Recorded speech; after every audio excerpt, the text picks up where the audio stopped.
niyang makuha ang pinakamataas na posisyon sa pamahalaan ng Maguindanao. Pero ang pagbangga niya sa pinakamakapangyarihang angkan sa lalawigan ang nagpasiklab sa isang karumal-dumal na krimeng pumaslang sa kanyang asawa, kaanak at ilang mamamahayag. Ngayong nailuklok na bilang bagong gobernador ng Maguindanao si Esmael Toto Mangudadato, may pagbabago nga ba sa buhay ng kanyang nasasakupan? Ito ang Kapitolyo ng Maguindanao. Ang malapalasyong gusali ang naging simbolo at sentro ng kapangyarihan ng mga Ampatuan. Halos kalahating bilyong piso ang halaga nito.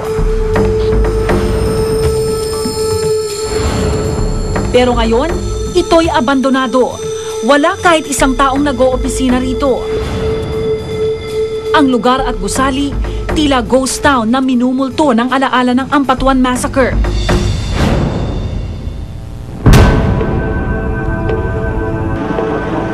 Para sa kanyang seguridad, mas pinili ni Governor Mangudadato na mag-opisina sa kanyang bayan sa Buluan. Ilang metro lang kasi mula sa abandonadong Kapitolyo ang magarang mansyon ng mga Ampatuan. Kung ang gobernador nga ng lalawigan ng Maguindanao ay nangangamba sa kanyang seguridad. Hindi yan nawawala. Lagi po yan dahil alam po natin na itong Ampatuan, napakaraming barel, napakaraming tauhan na tagasunod nila. Paano pa kaya ang ordinaryong mamamayan? Considering the fact that until now, at yung haba ng panunungkulan din ni Mangudadato sa politika at saka sa gobyerno, wala pa akong nakikitang isang makabuluhang accomplishment record na masasabi nating ito yung batayan, dahilan kung bakit magkakaroon ng development pag-unlad sa Maguindanao. No? That has yet to be seen. Nakaugat ang mga Mangudadato sa isang dinastiya rin ng pamilyang namumuno sa Sultan Kudarat. Kabilang ang gobernador at 5 alkalde ng Sultan Kudarat at Maguindanao sa matataas na katungkulan sa pamahalaang hawak ng mga Mangudadato. Totoo yan na nanggaling ako sa yung aking mga parents, aking mga kamag-anak ay halos politicians. Pero hindi naman marahas yung aming pamamaraan. At bago pa maghiwalay ng landas, mahigpit na magkaalyado ang mga Mangudadato at Ampatuan. Alam niyo yung Mangudadato at saka Ampatuan, matagal nang magkaibigan yan, no?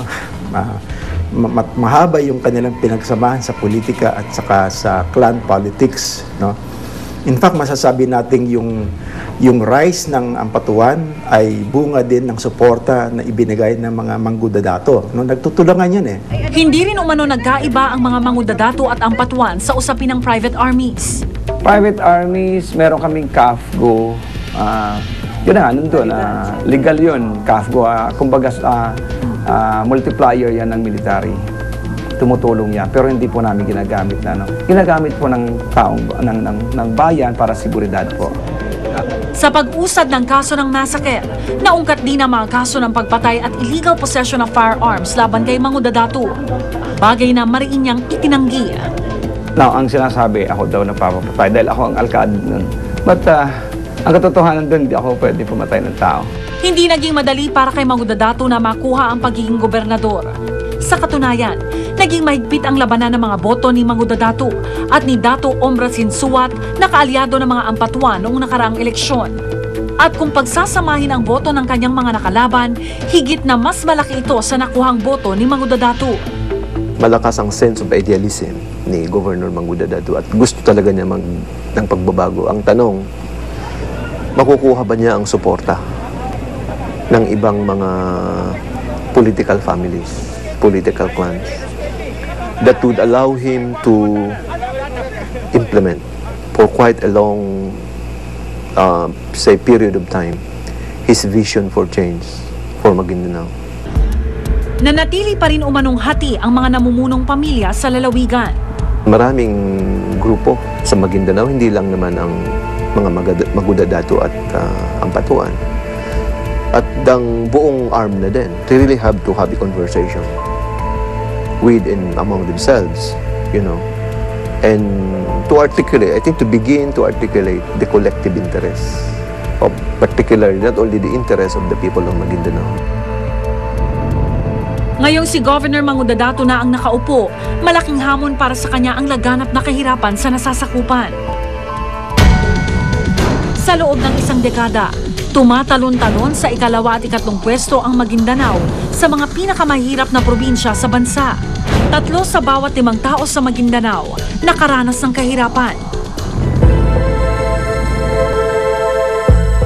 1 taon makalipas ang Ampatuan Massacre, tila walang pagbabago sa kanilang kalagayan. Kinatandaan na ng 52 taong gulang na si Mang Monto ang kahirapan dito sa Maguindanao. Ang nangyari sa amin dito, mahirap. Yun ang sinasabi ko sa'yo. Ang mahirap. Ang mayaman, yun ang mas mayaman pa. Pagsasaka ng palay at mais ang pangunahing kinabubuhay ni Mang Monto sa bayan ng Dato Unsay. Pero malaking problema kung paano maibebenta ang kanyang mga ani dahil sa kawalan ng suporta sa agrikultura. Kasi yung mga palay dito, sir, hindi makakuan ng kuan, hindi makaganansya, hindi makakuan sa mga tao pa. At saka yung mga tubig dyan, malitang tubig na pumapasok. Hindi man sila biktima ng massacre, pero matagal na silang bihag ng karahasan sa kanilang bayan. Minsan na ring sinunog ang pamayanang ito sa Maguindanao. Sila ang hari. Basta kung galitan ka nila, patayin ka.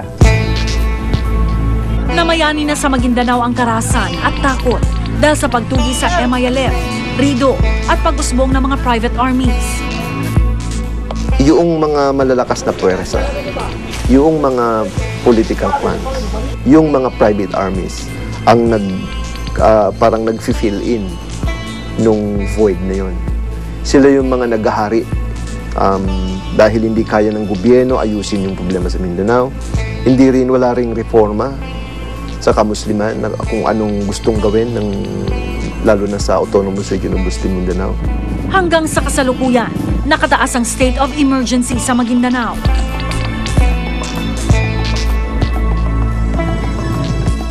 Isang taon matapos ang massacre, nanatiling kahirapan at karahasan ang mga problemang humahamon sa pamamahala ni Gobernador Mangudadato. Yun na nga, pilit naming may ahon nitong Maguindanao at may pakita po namin na balang araw may peace and development dito sa Maguindanao. Nagbago man ang kanilang liderato, tila wala pa ring pagbabago sa buhay ng mga ordinaryong mamamayan sa probinsyang ito. Itanungin ka nila, sabi nila, patuan ka, sabi mo, oo. Bigla lang na takot sila eh. Sabi nila, nandito na yung mamamatayang tao.